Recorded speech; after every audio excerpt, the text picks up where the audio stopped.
Tawasul itu syirik akbar. Siapa yang ngomong? Syekh Soleh Fauzan. Masih hidup. Itu kitab diajarin di pesantren modern Indonesia sekarang. Saya berharap para kiai-kiai di pesantren modern mulai menyadari ini. Ini berbahaya luar biasa. Coba bayangkan nanti santri-santri kita, anak-anak muda kita nanti ngelihat kiai tawasulan terus bilang ente musyrik kiai. Yang jelas kami mengaku paling aswaja karena ahli sunnah wal jamaah an-nahdiyah. NU nggak masuk. Kata Soleh Fauzan, tabarruk itu syirik akbar. Al-Azhar nggak ahli sunnah katanya. Kenapa? NU suka tawasulan, suka ziarah kubur tabarukan. Pertanyaannya, apakah termasuk yang namanya Wahabi, kemudian yang lain juga termasuk aswaja?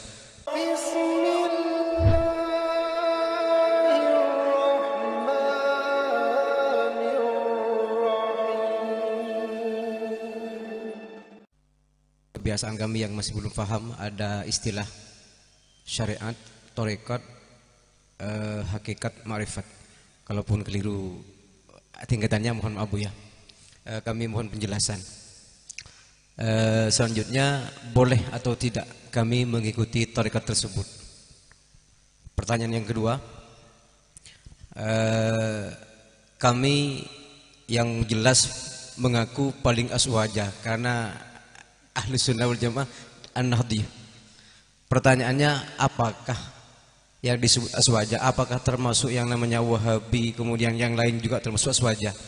Terima kasih Bu ya. Assalamualaikum. Assalamualaikum warahmatullahi wabarakatuh. Saya mulai dari yang terakhir, kayaknya seru ya. Apakah Wahabi termasuk ahlu sunnah? Oh iya, tapi nggak bersanad. Maksudnya paham nggak? Jadi Wahabi itu ngaku ahlu sunnah. Coba lihat kitabnya. Ibnu Taimiyah bilang saya ahlu sunnah. Ibnu Qayyim bilang dia ahlu sunnah. Muhammad bin Wahab mengatakan ahlu sunnah itu kami, yang lain enggak.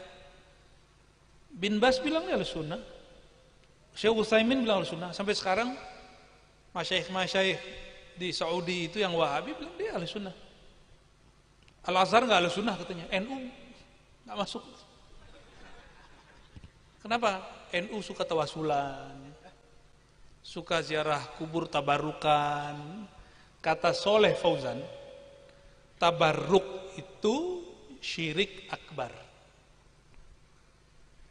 Tawasul itu syirik akbar. Siapa yang ngomong? Syekh Soleh Fauzan. Masih hidup. Hafizahullah. Gitu kata mereka ya. Itu kitab diajarin di pesantren modern Indonesia sekarang. Saya berharap para kiai-kiai di pesantren modern mulai menyadari ini. Ini berbahaya. Ini berbahaya luar biasa. Coba bayangkan nanti santri-santri kita, anak-anak muda kita nanti ngelihat kiai tawasulan terus bilang ente musyrik kiai. Nanti muncul zaman itu. Kiai-kiai sekarang antum yang aswaja nahdiyin enak. Tapi akan ada masa konflik besar itu akan terjadi. Saya nggak ada kenakutin, karena kitabnya nggak pernah diganti-ganti, nggak ada kesadaran. Alasannya begitu dari dulu, itu taklid. Katanya mau ingin buat perubahan di alam semesta, tapi kita taklid. Mau buat perubahan jangan taklid. Dalam akidah taklid itu mazmum. Di dalam fikih taklid itu jaiz, bahkan wajib kalau bagi orang awam. Dalam akidah mazmum, ilmu akidah nggak boleh taklid. Musjais kata orang sana. Jadi orang yang taklid fil akidah, akidahnya sahih tapi mazmum. Akidahnya sah diterima, tapi ditercela karena gampang goyang nanti. Nah, jadi benarkah Wahabi itu sunnah? Iya, sesuai pengakuan mereka, tapi bi ghairi sanadin. Disertasi saya S3 itu membahas itu. Kita buatin sanadnya. Walaupun saya buatin sanadnya, tapi setiap masa berbeda dan pertambahannya, tambahan-tambahannya itu nggak ada sanadnya. Ya, silakan nanti dilihat. Sudah ada PDF-nya online, saya udah wakafin. Walaupun saya boleh cetak gitu ya. Khair. Yang pertama syariat, tarekat, hakikat, ma'rifat. Kenapa saya dahuluin Wahabi? Biar jadi adem bab syariat, tarekat. Kalau terakhir udah adem-adem panas lagi. Syariat, tarekat, hakikat, ma'rifat itu istilah aja. Istilah aja. Ini kabar penting sekali. Kalau ada yang baca kitab Sirrul Asrar, itu dibalik syariat, tarekat, ma'rifat, hakikat. Kalau kitab apa? Sirrul, karya Syekh Abdul Qadir Jilani, mansub kepada beliau. Tapi, jadi beliau syariat, tarekat, hakikat, ma'rifat, hakikat. Yang beliau maksud hakikat itu ma'rifat yang dibahas orang sekarang. Yang beliau maksud ma'rifat itu hakikat zaman sekarang. Apa beda hakikat dan ma'rifat? Nah, sebelum sampai ke situ, ayat yang sering kita baca, malam tadi saya juga baca ayat ini, wa ma khalaqtul jinna wal insa illa liya'budun, atau ayat aqimis salata lidzikri, surat Thaha, surat Zariyat yang pertama tadi. Dirikanlah salat untuk mengingat aku. Maka guru kita ngomong, hakikatus shalah zikrullah. Hakikatnya salat mengingat Allah. Hakikatus shalah zikrullah. Tapi kalau orang cuma ingat Allah nggak salat, gimana? Ada nggak di Madura begitu? Ada. Waduh, ngeri juga tuh Madura. Hakikatnya sholat zikrullah. Tapi tanpa sholat maka batallah hakikat ini. Itu masuk ke bab mala yatimul wajib illa bihi fahuwa wajib.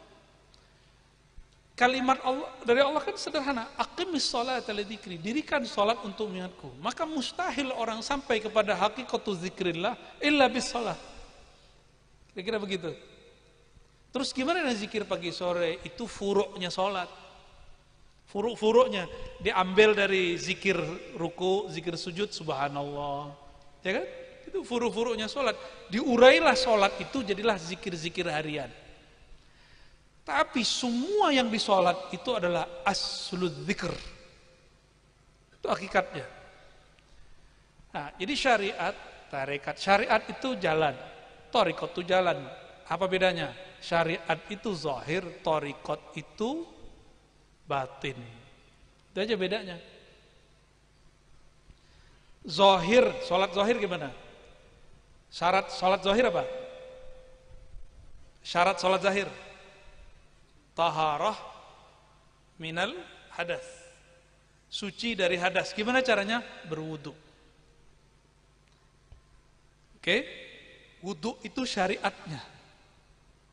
Apa hak thariqahnya?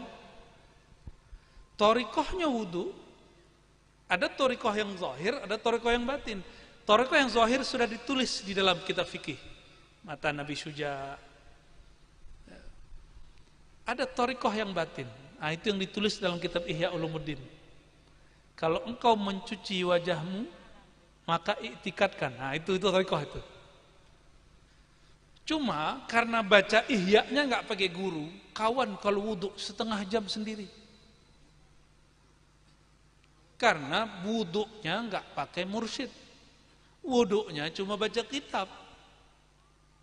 Emang Nabi kalau wudu, sahabat wudu, Imam Ghazali wudu, terus baca doa sepanjang itu. Allahumma tahhir wajhi, enggak begitu. Itu hanya dibaca di dalam hati, enggak dilafazkan. Nah, itu yang disebut thariqah batin. Jadi ketika mencuci wajah, niatkan ya Allah lunturkan semua yang kotor dari wajah. Itu maknanya. Enggak mesti Allahumma. Aduh, ada kawan kita lebih dari setengah jam. Itu keluar dari tempat wudu, bajunya sudah basah separuh. Kalau sholat lebih gawat lagi, takbirnya bisa 7 kali. Udah ngelewatin sholat id. Allah Akbar. Ini maaf nih Kiai kalau ada antum yang begitu. Selamat tersinggung. Allah Akbar, ulang lagi. Nah, ini akibat apa? Akibat wudunya tadi ulang-ulang. Itu orang kena setan namanya walhan. Ada di hadis Bukhari Muslim. Itu setan kerjanya ngapain? Kamu tadi wudunya belum benar, balik lagi ke kepala. Udah nyampe di kaki, balik ke kepala. Takbir nih, takbir. Orang sudah waladhdallin amin, takbir ulang lagi. Itu kena, ada lagi setannya itu. Itu di hadis disebutin semua. Ternyata inilah makna hakikat wudhu yang ketinggalan. Dalam hadis Tirmizi, nah ini pasti sudah tahu hadisnya. La wudu'a liman lam yazkur ismallah. Itulah hakikat wudhu. Tidak, kalau ahli fikih menerjemahkan tidak sah. Tapi kalau ahlul hakikat mengatakan tidaklah sempurna.